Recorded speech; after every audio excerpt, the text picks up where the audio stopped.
발언 이런 것도 있는데 제가 안 해도 되고 그 틈을 여러분들한테 좀 드리도록 하겠습니다. 맨 뒤에 줄에서 누구 하나 하겠습니다. 이 줄에 맨 뒤에 연합뉴스 설승원 기자 말씀하시는 건가요? 아니, 저기 제일 뒤에 말씀. 아니, 요 오른쪽에 오른쪽에. 네, 이 줄의 맨 끝에. 네.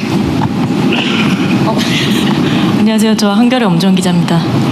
어제 보도가 나와서 좀 여쭤보고 싶은데요. 그 대통령께서 여당이 지금 추진하고 있는 내란 특별재판부 관련해서 공감하고 계시다고 이제 크게 대서특필이 됐더라고요. 그래서 이게 사실 위헌 논란도 좀 있고 해서 대통령께서 실제로 어떤 생각을 하고 계신지 좀 의견을 상권 분립의 원칙에 위배되지 않는 선에서 여쭤보고 싶습니다. 우리가 삼권 분립에 대해서 약간의 오해가 있는데요. 삼권 분립이라는 게 지 마음대로 하자는 뜻은 아닙니다. 감시와 견제, 견제와 균형, 이게 삼권 분립의 핵심 가치죠. 사법부 독립이라고 하는 것도 사법부 마음대로 하자는 뜻은 전혀 아닙니다. 행정, 입법, 사법 뭐 가릴 것 없이 국민의 주권 의지에 종속되는 거죠. 대한민국은 민주공화국이잖아요. 국민들의 주권 의지에 반하는 그런 제멋대로 입법이든 제멋대로 행정이든 제멋대로 사법이든 어떤 것도 허용되지 않습니다. 그러면 안 되죠. 저는 모든 것은 국민의 뜻에 달려 있다고 생각해요. 국민의 뜻을 가장 잘 반영하는 것은 국민이 직접 선출한 선출 권력들이죠. 임명 권력은 선출 권력으로부터 2차적으로 권한을 다시 나눠받은 거예요. 그래서 대한민국에는 이 권력의 일종의 서열이 분명히 있습니다. 직접 선출 권력. 최고 권력은 국민이죠. 국민 주권. 그리고 직접 선출 권력. 간접 선출 권력. 근데 이걸 우리가 가끔씩 망각해요. 국회는 가장 직접적으로 국민들로부터 주권을 위임받은 것입니다. 국가 시스템을 설계하는 건 입법부의 권한이죠. 사법부는 입법부가 설정한 구조 속에서 헌법과 양심에 따라서 판단하는 거예요. 사법부의 구조는 사법부가 마음대로 정하는 게 아닙니다. 그게 일반적인 원칙이잖아요. 입법하고 행정하고 사법하고.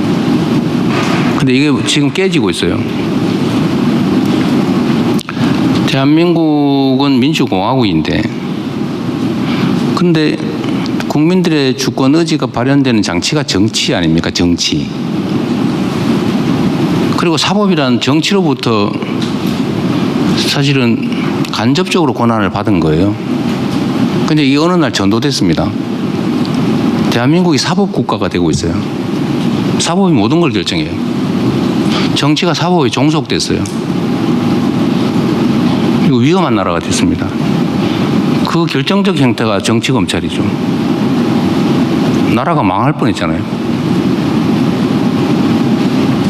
대통령의 비상계엄도 사실은 결국 최종적으로는 사법 권력에 의해서 실현되거든요. 그 사법은 자제가 가장 중요하죠. 절제, 자제가 사법의 가장 큰 미덕이죠.